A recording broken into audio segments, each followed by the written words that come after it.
Meanwhile, we are zeroing in on the Taliban this morning, unveiling its all-male government, with notable terrorists having major roles in their government and leadership.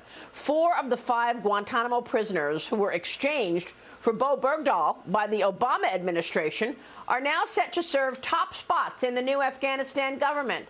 This as hundreds of Afghan women and men take to the streets to fight for women's rights as the Taliban announces strict new rules for women under their regime. Joining me right now is the Center for American Security co-chair and Fox News contributor, General Keith Kellogg. General, it's great to have you this morning. Thanks very much for being here. So are we supposed to acknowledge this new government as, in fact, a real government? It's full of terrorists. Yeah, Maria. Well, Maria, thanks for having me this morning. Look, we're sitting here on the eve of the 20th anniversary of 9/11. And 20 years ago, the Taliban controlled Afghanistan. We've now moved forward to 20 years later, the Taliban controls Afghanistan. And the actors are the same people. Mostly the people in government for the Taliban are the same people we saw 20 years ago. Their defense minister, their finance minister, their deputy political advisor that you got that was actually the negotiator for us, Broader. Look, here's my biggest concern. My biggest concern is that this administration is just going to walk away from this. They're going to hope that the American people won't worry about what's happening in Afghanistan. They're going to be more worried about who's playing football this coming weekend instead of thinking about the strategic implications of a loss in Afghanistan. And make no doubt about this. Yeah. We lost a 20-year war in Afghanistan, and there needs to be accountability for this. We need to sit down and say, how did this happen? Where were the mistakes made, and who's responsible for this? This is a debacle of historic proportions, and it's owned by the President of the United States, Joe Biden, and all of his national security advisors, and we need to get to the bottom of it. Yeah.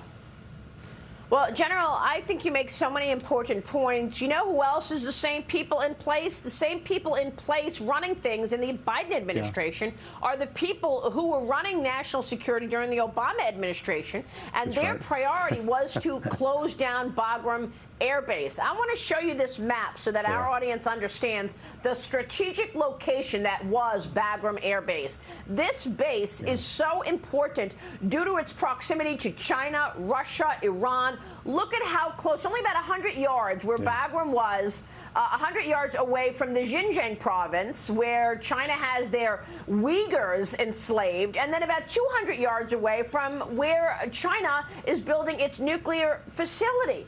Expanding its nuclear arsenal. So we just gave up an incredibly strategic position by closing Bagram Air Base, and I know that this was a priority for years of the Obama administration. Here's what Florida Congressman Michael Waltz said about Bagram just a couple of weeks ago when he joined me on Sunday Morning Futures. Watch this.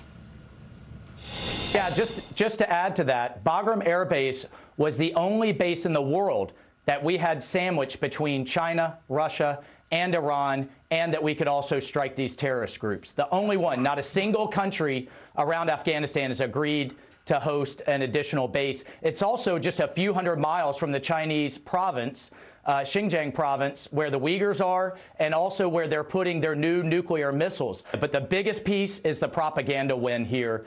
The Chinese are already telling Taiwan, America won't stand with you. This is evidence. The Russians are telling the Ukrainians the same thing. General, it's quite extraordinary. No heads have rolled at all in the Biden administration for this decision. Your reaction to all of this? Yeah, you know, Maria, this didn't have to be. Look, we came into the Trump administration. When we came in, and I came in with the president, he brought me along with him after the campaign. We knew we were going to eventually get out of Afghanistan. And we had to do that because we had to look strategically elsewhere to the China threat that we saw coming up and also to Russia as well. But we knew we had to get out of there in a negotiated way. And we worked a very hard plan over 4 years. We received tremendous resistance from outside the administration and actually from inside the administration, too, from some of his national security advisors and his Secretary of Defense. But we had a plan, a good plan that was set in place over 18 months ago to leave there in a very ordered way in a conditions measured environment.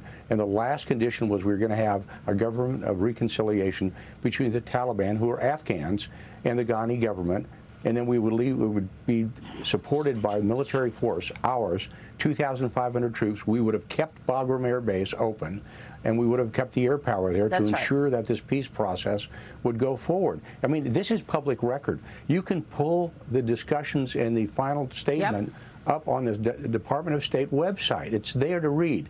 So when President Biden says something to the contrary, it's not true at all. Yep. Well, you know what else is public record? All throughout the Obama years, when the Obama administration kept suggesting that America should not be the policeman in the world. He wanted to go on an apology tour. And as a result of this apology tour and this notion that America should not be, having eyes on the communists, et cetera, he wanted to close Bagram Air Base. I mean, it's just absolutely extraordinary. Here we are just a few days away from the 20th year from 9/11, and the mastermind of 9/11, Khalid Sheikh Mohammed, is resuming in Guantanamo Bay. The trial is resuming following months of delays. Mohammed and his 4 co-defendants seen smiling, happy during the court proceedings with KSM, even waving to reporters as he left the courtroom, General. Are they now taunting us in this trial on top of everything else where terrorists are running Afghanistan? Well, when you look at what's happening in Gitmo with the trial down there, they're eating 3 square meals a day instead of eating lead.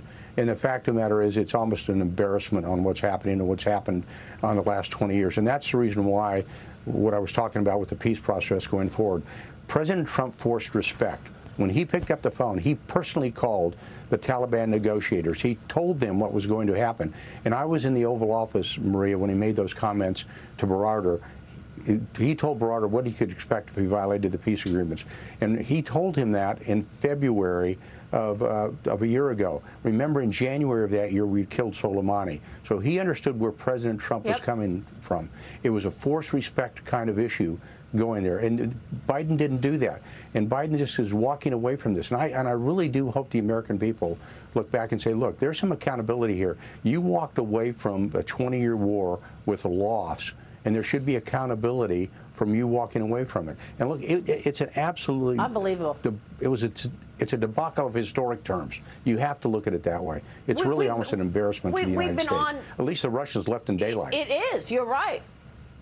For sure. Real quick before you go, General, are you worried about a terrorist attack on September 11th this year? I know you don't have the intelligence that you have. I'm not, because I hope I'm not. I just hope not. I hope our intelligence is good enough to pick up on something like that. I don't think we're picking up the chatter that you would normally associate with an attack on 9/11, but it's there. The threat is there. General, I want to thank you so much for your incredible service to our country. Thanks for joining me today as well. Thank you, sir. Thank you. We'll keep following all of this. Thanks, Maria. Appreciate it.